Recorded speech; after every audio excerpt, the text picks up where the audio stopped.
건축 주를 설득할 때는 나의 이런 유토피아적인 상상력을 갖고 설득을 하면 안 먹히지. 이렇게 만들면은요 집값이 올라가요. 뭐 동네가 좋아져서 부동산 자산이 올라가요. 그냥 문득 그런 생각이 들었어요. 그러니까 이런 질문이 사실 되게 자기적이고 어렵긴 한데 제일 궁금한 거기도 하니까 저한테 제일 많이 묻는 게 왜 사람을 웃겨요? 사실 그것 때문에 한 6개월 이상 집에서 혼자 웃음을 잃어버린 적도 있거든요. 뭐 때문에 웃는 거지? 그러면서 한편으로 웃음을 분석하는 사람들을 굉장히 비판적이고 무식하게 보기도 하고 이걸 감히 분석하려고 해?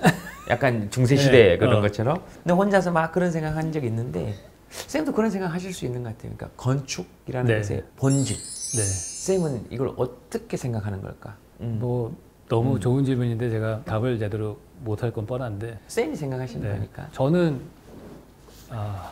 건축이라고 하는 거는 관계를 조율하는 것이다 이렇게 생각해요. 공간이라고 하는 거는 존재하면서 동시에 공간을 점유하잖아요. 그러니까 왜 우주가 시간이라고 하는 게 우주의 빅뱅으로 시작이 되잖아요. 하는 순간 시간과 함께 공간이 만들어진 거, 시공간은 연결되어 있는 거죠. 건축은 공간을 다루는 건데 우리는 태어나자마자 그 공간과 호흡하면서 영향을 주고 영향을 받을 수밖에 없어요. 한 번도 공간을 점유하지 않은 적이 사실 한 번도 없죠.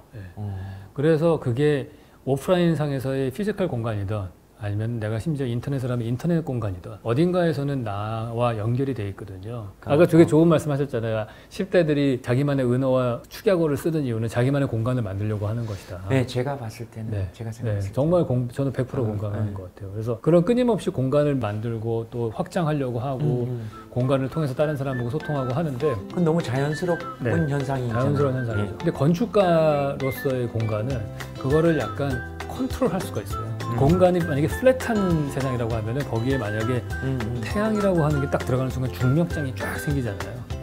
그러면서 행성이 막 움직이듯이 강남이 빈 땅 허허 발판이었을 때 갑자기 여기다 벽을 하나 딱 세우게 되면은 딴 공간이 되는 거죠. 이 공간을 아무 욕심 없이 진짜 사람들을 위해 또 나의 창의성을 위해 펼칠 수 있는 남의 돈으로다. 근데 그거를 어떻게 설계하고 만드느냐에 따라서 사람들 간의 관계가 바뀌고 사회의 관계도 바뀌고 인간과 자연의 관계도 바뀌어요. 제동 씨랑 저랑 이 방 안에 있지만은 누가 와가지고 벽을 딱 치면은 완전히 서로 소통이 안 되고 단절되죠. 영화에 나오는 독방처럼 이렇게 두드려가면서. 그렇죠. 근데 만약에 여기다가 문을 하나 뚫어요. 그러면은 들락날락할 수 있잖아요. 그렇죠. 그랬더니 너무 제동 씨가 내 방에 자꾸 불쑥 들어와서 난 싫어. 그럼 문을 없애고 그냥 창문을 뚫었다. 그럼 볼 수만 있는데 들어오지는 못해요. 그러니까 나의 프라이버시는 지켜지면서 원할 땐 소통할 수가 있게 되는 거죠. 그걸 여는 창문으로 할지 그냥 닫혀진 창문으로 할지 커튼만 칠지. 커튼도 그렇네. 그렇죠. 내가 원치 않으면 커튼 치면 또 다른 거예요. 그러네. 그래서 건축 요소라고 하는 것들은 복잡하지 않아요. 뭐 벽, 창문, 문, 계단, 지붕, 바닥판 이거밖에 없어요. 기둥. 이 몇 가지 안 되는 단어를 갖고서 복잡한 어떤 시를 쓴다고 해야 되나? 뭐 소설을 쓴다고 할 수도 있고. 시, 소설이 그렇네. 예를 들어서 우리가 아파트 단지를 짓는다. 그래서 큰 단지 안에 주변에 담장을 둘렀다. 그러면 내부와 외부가 명확하게 구분이 되죠. 그렇죠. 그 안에 있는 정원이 아무리 예뻐도 들어가지도 못하고 그렇게 분절되어 있는데 만약에 우리가 담장 만들 돈으로 그 같은 자리에다가 벤치를 만든다.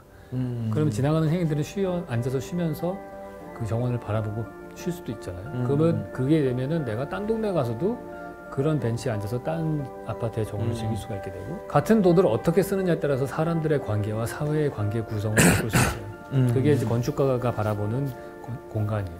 근데 물론 그걸 하면서도 여러 힘든 점이 있겠어요. 그러니까 이게 좋지만 또 들어가 보면 그러니까 예를 들면 여기 벤치 만들면 여기 더러워지고 하면 누가 치울 거냐 어떻게 할 거냐 그런 것들을 조절하는 것도 역시 건축가가 거기서 건축가는 약간 감정 노동자예요.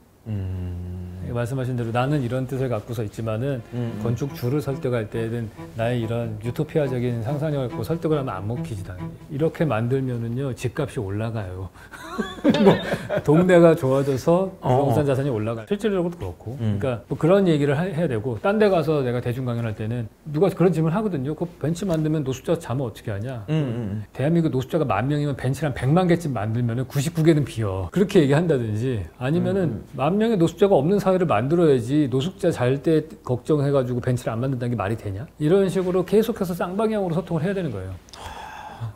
그것도 진짜 그렇네요. 네. 그러한 목표를 향해서 계속해서 조금씩 조율해 나가야 되는 거죠. 되게 잘생기게 보여요. 시간이 가면 갈수록. 왜 그러세요? 네, 정말로.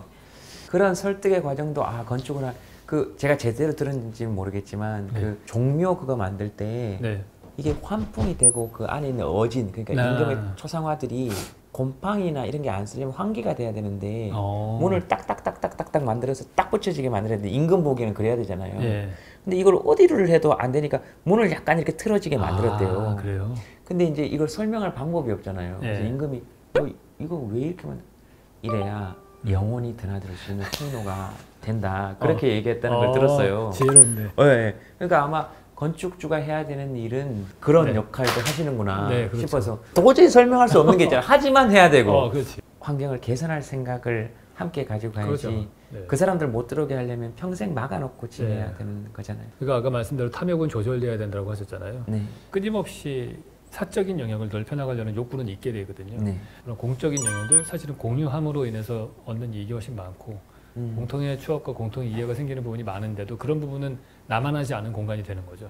그러니까 우리나라의 도시가 점점 그렇게 되고 있다는 얘기예요. 그러니까 완전히 사적인 영역은 보장해주고 그럼요. 거기에 대해서는 확실하게 자기가 꾸밀 네. 수 있는 권리와 권한을 보장해주고 네. 니들 여기 못 봐라고 하는 네. 공간이 당연히 있음과 필요하지. 당연히 필요하고 그것과 동시에 하지만 공유하고 누구의 소유도 주장할 수 없는 사적 권리만큼이나 잘 보호해야 네. 이 두 가지가 결국 우리 모두에게 이익이 네. 될 거라는 걸. 그 사람 개인 입장에서 봤을 때도 그렇게 어느 정도 자기 거를 하나를 내주면은 99개의 다른 동네에 가서 99개를 다 쓸 수 있게 되는 거예요. 훨씬 더 늘어나는 게 돼요. 우리는 결국에는 그 경계를 어디다 둘 거냐예요. 오피스가 100평짜리가 있는데 내 개인 자리를 70평까지 할 거냐 아니면 30평만 하고 뭐 할 거냐 이런 비율이 업종마다 다르거든요. 그게 광고회사는 어떻게 보면 개인 자리보다는 공통의 천정고가 높고 이런 소통하는 자리가 더 많은 게 더 창의적인 생각이 떠오를 수도 있고 바로바로 대화해야 네, 되니까. 바로 대화하고 만약에 내가 혼자 집중해서 해야 되는 어떤 사무직이다. 그러면 사실 개인 자리가 넓은 게 더 나은 거고 그럼 조그만한 공용 공간이 있겠죠. 한 10평, 20평. 그러면 이 10평, 20평을 창가 쪽에 전망 제일 좋은 데다 두는 게 나은 거지. 그러면. 그래야지 집중할 때는 어차피 바깥 근처 안 볼 테니까. 그러고서 제일 좋은 위치는 누구나 갈 수 있게끔 해준다든지. 그런 디자인의 묘미가 있어요. 만약에 저처럼 완전히 혼자서 무엇인가를 그러니까 물론 콘서트 같은 걸 할 때는 제법 하겠지만 네. 예를 들면 뭐 웃기는 것에 기본적인 이 선을 구상한다든지 그런 사람이 완전히 개인만의 공간이 또 필요한 거죠. 완전히 필요하죠. 완전히 필요. 요즘에 너무 소통만 강조해가지고 그런데 저는 가장 창의적일 수 있는 순간 중에 하나는 혼자서 내 안을 들여다볼 때라고 생각하거든요. 너무 외향적인 사람들만 강조되는 경우 마치 내성적인 사람들은 이상한 사회성이 없는 사람처럼 얘기하잖아요. 그렇죠. 우리 보는 거의 모든 예술 작품은 우리처럼 내성적인 사람들이 네. 그리고 외향적인 사람들은 원래가 거의 많이 죽었어. 예전에 선동 멍게 칠 때 밖에 나가봤던 사람들은 내성적인 사람들이 전부 다 동굴에 벽화 그리고 그랬던 거지 뭐 이러면서 이쪽을 조금 어울리긴 하는데 그래서 왜 코로나 시대가 됐을 때 다시 내성적인 사람들이 유리한 세상이 됐다고 얘기하더라고요. 그런 시대가 네. 개인적인 공간을 어떻게 꾸밀 건가? 요즘은 또 좁은 공간을 어떻게 잘 네. 활용할 건가? 그런 것도 쌤이 이런 얘기 많이 들어요. 건축가면은 도대체 어느 정도까지 일을 하시냐? 근데 되게 저한테는 어떤 질문처럼 보이냐면 만류인력의 법칙이 어느 정도 영역까지 적용됩니까? 이렇게 들리는 것처럼 느껴져.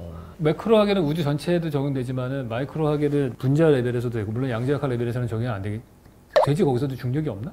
모르겠는데 하여튼 뭔가 일단 암흑 물질을 보는 일단 중력은 어쨌든 그러니까 그것처럼 네. 건축가는 크게는 우리가 이제 집 같은 규모를 하지만 이게 커지면 아파트가 되고 이게 뭐 빌딩이 될 수도 있고 더 커지면 단지가 되고 그게 더 크면 도시가 되고 그럼 전체가 되면은 어쨌든 전체적인 국토 개발에 대한 큰 맵까지는 생각할 수도 있는 거고 작게 들어가면은 방 하나가 될 수도 있고 혹은 한쪽 그렇죠. 벽에 인테리어가 될 수도 있고 어떻게 보면 개 밑에 나가면 의자 같은 디자인도 건축가가 해요. 나의 몸을 서포트하는 최소한의 구조체이기 때문에 인간과 관련된 모든 공간적인 것들은 다 사실은 생각을 하고 건물을 디자인할 때도 바깥에서 보는 시점에서도 고려를 해서 건물을 디자인하지만은 건물 안에 있는 사람들 입장에서 바깥 경치가 어떻게 보일 것이냐를 생각하면서 디자인을 해야죠. 거기만 끝나느냐? 그렇지 않죠. 건물 안에 있는 사람과 길 위에 있는 사람들의 관계는 어떻게 컨트롤해야지 더 좋을 것이냐. 제가 디자인 같은 거 할 때 되게 중요하게 생각하는 거는 그 경계부라고 그랬잖아요. 그 발코니 같은 거 되게 중요하게 생각해요. 아니 그래서 요즘에 우리가 할 게 별로 없잖아요. 컨트롤 할 수 있는 게. 저도 새 들어 사는 사람이라서 집도 못 고치고